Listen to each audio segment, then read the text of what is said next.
আসসালামু আলাইকুম। ওয়ালাইকুম আসসালাম। এভাবে তাকিয়েছিলেন কি চাই? থাকতে চাই। হ্যাঁ? প্রোগ্রাম দেখেছি নাজিয়া। ও আচ্ছা, যেভাবে তাকিয়েছি পাত্রী দেখতে আস। বাবা, রুম সার্ভিস, সরি রুম ভাড়া।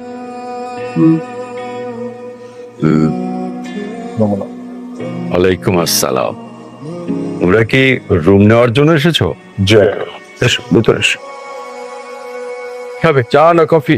আঙ্কেল কিছুই খাবো না, আপনি বলেছেন এটাই অনেক। চা বা কফি একটা হলি হলো। Good, very good. এই তো এই শাই ফিল করা ছেলে একদম পছন্দ হয় না। মানুষ হবে ইজি, মানুষের সঙ্গে মিশে যাবে, ফ্রেন্ডলি। এই যে ইয়াং ম্যান, তুমি কিন্তু আমাদের সঙ্গে চা খাচ্ছ, আমরা দুজন চা খাবো আর তাকিয়ে তাকিয়ে দেখবে, তা কিনতে হবে না। তোমাদেরকে আমার খুব পছন্দ হয়েছে। তা তোমাদের বিয়েটা হয়েছে কতদিন? দেখে মনে হচ্ছে ভেরি নিউলি ম্যারিড। কিছুদিন আগে মনে হয় বিয়ে হয়েছে না? গার্জেনদের ভয়ে পালিয়ে বেড়াচ্ছ। আমার দিক থেকে কোনো অসুবিধা নেই বাবা, শুধু কাবিন নামাটা আর দুজনের এনআইডি কার্ডের ফটো। তাহলে তোমরা চা পাঠিয়ে দিয়েছি, চা খেয়ে যেও। হ্যাঁ,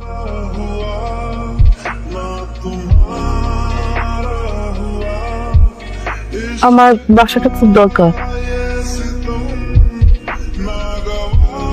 আমি খুব টায়ার্ড। আমিও খুব এত চেষ্টা করতেছি, বাসায় পাচ্ছি না। বাসাটা খুব দরকার, যেখানে যাই ব্যাচেলার ভাড়া হয়ে যান। আমার একটা কথা বলেছে, আমাদের ব্যাচেলারদের কপালে কি লেখা থাকে আমি খারাপ মানুষ, ঠিক আছে? আমাদেরকে ভাড়া দিলে আমরা কামড় দিব।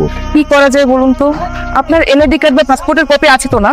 দেখুন, আমি কিন্তু কোনো রিস্ক নিতে পারবো না। আপনি অনেক বড় রিস্ক নেওয়ার সিদ্ধান্ত নিয়ে ফেলেছি। আমি সিদ্ধ। আপনার বাপের ভোটার আইডি কার্ড, জন্ম নিবন্ধন, পাসপোর্টের কপি সব আছে তো? আপনার ফটোকপি আমার কাছে দিবেন, আমি আপনার সাথে সেফ তো। আমি মেয়ে মানুষ। এটাই সমস্যা। রুম গোছানো ডান। সুন্দর হয়েছে না? কি পছন্দ নেই? হয়েছে বলে না, মানে একটা বিষয় হচ্ছে বাকি। কি? আমি তো এ মানুষ, তখন কোন বোঝাতে পারে আমার? আমার একটা কমফোর্ট জোন দরকার। সব ধরনের পোশাক পরে আপনার সামনে থাকতে পারবো। সব ধরনের পোশাক পরে কি দরকার? আমরা রাতে খুলে মরার মতো ঘুমাই। আমাদের দুজনের বেডের মাঝখানে একটা পার্টিশন, গ্রেট আইডিয়া, দুজনের বেডের মাঝখানে একটা পর্দা। গ্রেট আইডিয়া, বেশি এক্সাইট। Thank you. আচ্ছা বলুন তো এখানে কয়টা আনবো? 4টা।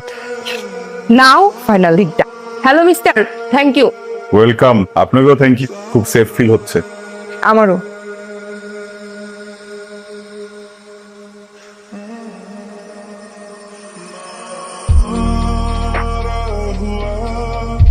আমি ভালো আছি বাবা, টেনশন করো না আমাকে নিয়ে। আমি না আসলে তুমি তোমার সাথে ভালো ব্যবহার করো, তোমার ভালো থাকাটা আমার খুব ইম্পর্টেন্ট। হ্যাঁ বাবা, আমি তোমার সাথে পরে কথা বলি। আপনি কি নতুন ভাড়াটিয়া? জি আপনি কি বিবাহিত? হ্যাঁ। আপনাকে যে বিবাহ করেছে তার অনেক রুচি আছে, ঠিক কিন্তু দেখতে মাশাআল্লাহ অনেক সুন্দর। Thank you. খুব সাবধান, আপনি কিন্তু সন্দেহের তালিকায় আছে, জানতো এটা? আমি আসি। জি ওয়ালাইকুম আসসালাম। আজকে কি আমার চেহারায় কোনো পরিবর্তন আছে? না, আগের মতোই সুন্দর। কিন্তু একটা কথা, আপনার এই পানি বটলটা থেকে পানি হবে? শিওর, সবটুকু খাবার। কমটা নিজে খেয়ে বেশিটা আপনার জন্য রেখে দিলাম। আপনি কি জানেন আপনি আমার সন্দেহের তালিকায়? মানে? মানে কোনোভাবে মনে হয় না যে আপনি বিবাহিত। সাবধানে থাকবেন। জি, আসসালামু আলাইকুম। আই খালি। এই যে, কি বলেন? আপনার শ্বশুরের নাম কি? জুলফিকার হক।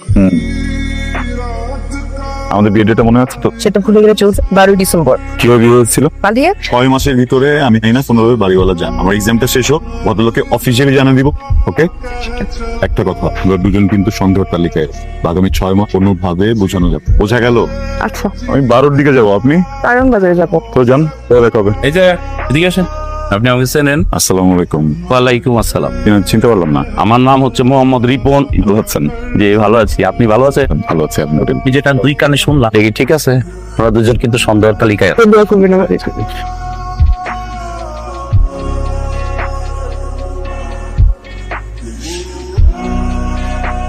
জানেন, আমার জীবনটা খুব অদ্ভুত। আমি যখন খুব ছোট তখন আমি আমার মাকে হারাই আমার ভালো থাকার জন্য। আবার একটা বিয়ে করি। কিন্তু আমাদের ভাগ্যটা দেখো, যে কারণে বিয়ে করে তার উল্টো ঘটনাগুলো ঘটে। সৎ মায়ের অত্যাচার শুরু হয়। দিন দিন বাবার কষ্ট দেখতে আমার ভালো লাগছিল না। আমার ওখানে থাকতে মন চাইতো না। বলতে পারেন পালিয়ে চলে এসেছি। এখন যদি একটা চাকরি পাই তাহলে হয়তো আমার ভালো থাকার গল্পটা শুরু হবে। আচ্ছা আমি দেখছি।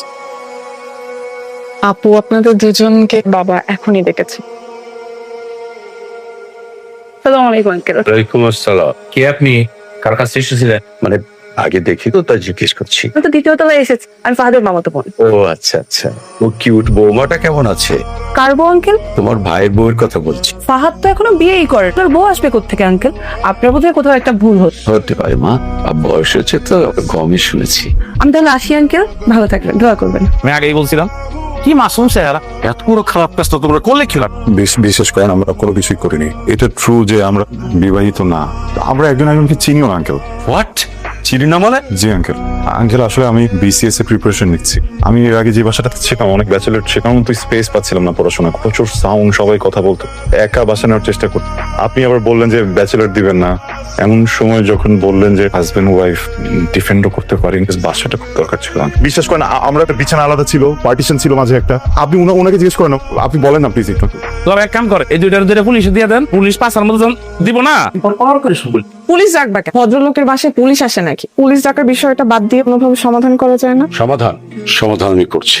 এটা কোনো কথা? বললো সমাধান করে দিবে, পিকআপ থেকে দিল। শুক্রিয়া বলে পিকআপ ডেকে দিল। শালার ঘরের সাথে কথা মতো যদি পুলিশের গাড়ি ডাকতো, তুই পরকে মামলা খেয়ে যেতাম। করবেন কিছু ভেবে জিনিসপত্র আনেন না। বাপের ঘেরে কাজ কর। ও আচ্ছা, আজকে যাবেন? আজকে চলে গেলে কি আপনার সাথে পিকআপে থাকতাম? শোনেন, 4000 টাকা কন্ট্রাক্ট হয়েছে, এখানে 2000 টাকা আছে। চলে যাচ্ছে? জি, বাড়ি চলে যাবে? পরে যাবো। ঠিক আছে, সাবধানে যাবে। আপনাকে অনেক থ্যাংক ইউ। আমি যদি লাইফে কখনো বাড়িওয়ালা হই, আমি পুরোটা ব্যাচেলারদের বাড়ি বানায় চলবো, আমি দোয়া করি।